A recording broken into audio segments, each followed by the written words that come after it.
नमस्कार बंधुरा माয়ের হেসেলে সবাইকে স্বাগত। আজকে আমাদের রেসিপি ডিমের কাবাব। ডিমের তো বিভিন্ন রেসিপি আপনারা ট্রাই করেই থাকেন। এটা একটা স্ন্যাক্স রেসিপি।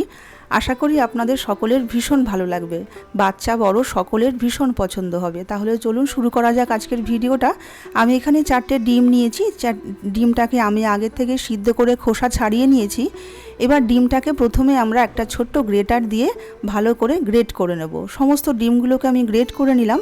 দুটো সেদ্ধ আলু নিয়েছি, ওই একই গ্রেটার দিয়েই আমি সেদ্ধ আলুকেও আমি পুরো গ্রেট করে নিলাম।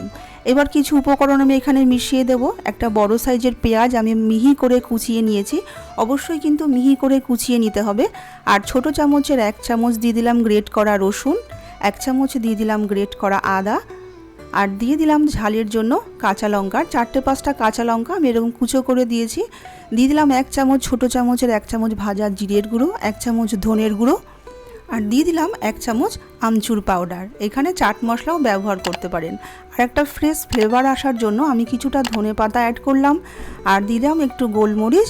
আর নুনটা স্বাদ মতনই দিতে হবে। দুটো নুন মিশিয়ে দিলে কিন্তু এই রেসিপিটার টেস্টটা বেশি ভালো আসবে। চেষ্টা করবেন দুটো নুন মিশিয়ে দেওয়ার জন্য।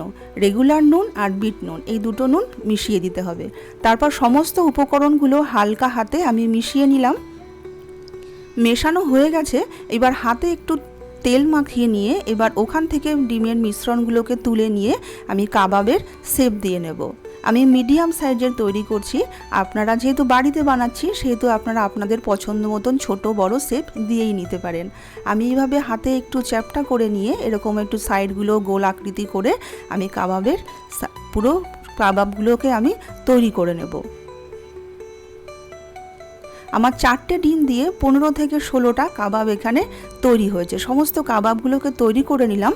তারপর আমি একটা বাটির মধ্যে দিয়ে দিলাম 2 চামচ ময়দা আর 1 চামচ কর্নফ্লাওয়ার। 2 চামচ ময়দার মধ্যে 1 চামচ কর্নফ্লাওয়ার অ্যাড করতে হবে। আর দিয়ে দিলাম সামান্য একটু নুন আর একটু গোলমরিচ। নুন আর গোলমরিচটাকেও ভালো করে মিশিয়ে নিয়ে জল দিয়ে মোটামুটি একটা পাতলা ব্যাটার এখানে তৈরি করে নিতে হবে। খুব পাতলা কিন্তু ব্যাটারটা তৈরি করলে হবে না, মোটামুটি হালকা একটু তৈরি করে নিতে হবে। তারপর এখানে 1 বাটি মতন আমি এখানে ব্রেড ক্রাম্ব নিয়েছি। প্রথমে আমরা কাবাবগুলোকে নিয়ে এরকম ময়দার ব্যাটারের মধ্যে চুবিয়ে নিয়ে তারপর এখানে ব্রেড ক্রাম্বের মধ্যে চুবিয়ে দেব। 2 চামচ ব্যবহার করলেই দেখবেন কাজের সুবিধা হবে, নাহলে হাতের মধ্যে কিন্তু ব্রেড ক্রাম্বগুলো চিপকে যাবে, তাতে অসুবিধা হবে। আমি এখানে সিঙ্গেল কোটিং করে এইভাবে সমস্ত কাবাবগুলোকে তৈরি করে নেব। আপনারা চাইলে ডবল কোটিংও কিন্তু এখানে করতে পারেন। প্রথমে ময়দায় চুবিয়ে নিয়ে তারপরে ব্রেড ক্রাম্বের মধ্যে এইভাবে চুবিয়ে দিয়ে তারপরে আমি এবারে তৈরি করে নিলাম। তারপর গ্যাসে একটা ফ্রাই প্যানে বেশ অনেকটা পরিমাণে সাদা তেল দিয়েছি। সাদা তেলটা গরম হয়ে গেলে গ্যাসটাকে মিডিয়াম টু লোতে রেখে আমি কাবাবগুলোকে একটু লালচে করে এপিট ওপিট করে ভেজে নেব। একটা চামচ দিয়েও ওপরের থেকে একটুখানি তেলগুলো ছড়িয়ে দেব, যেন ওপরটাও আমার খুব ক্রিস্পি করে ভাজা হয়ে যায়। খুব তাড়াতাড়ি দেবেন 5 থেকে 7 মিনিটের মধ্যে একটা ব্যাচ ভাজা হয়ে যাবে। আমি ব্যাচ ওয়াইজ আমি কাবাবগুলোকে তৈরি করে নেব। একসঙ্গে আমি বেশি কাবাব দেব না, তাহলে কিন্তু ভেঙে যাবে।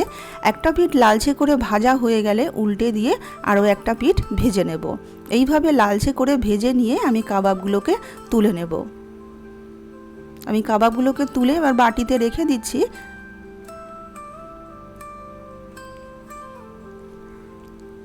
এইভাবেই লালচে করে সমস্ত কাবাবগুলোকে ভেজে নিয়ে গরম গরম এটাকে সার্ভ করে দেবো স্যালাড আর টমেটো কেচাপ দিয়ে। আশা করি বন্ধুরা আজকের রেসিপিটা আপনাদের ভালো লাগলে একটা লাইক করে দেবেন, শেয়ার করে দেবেন, আর প্লিজ আমার চ্যানেলটাকে সাবস্ক্রাইব করে আমার পাশে থাকবেন। আজকে এইটুকুই, নমস্কার।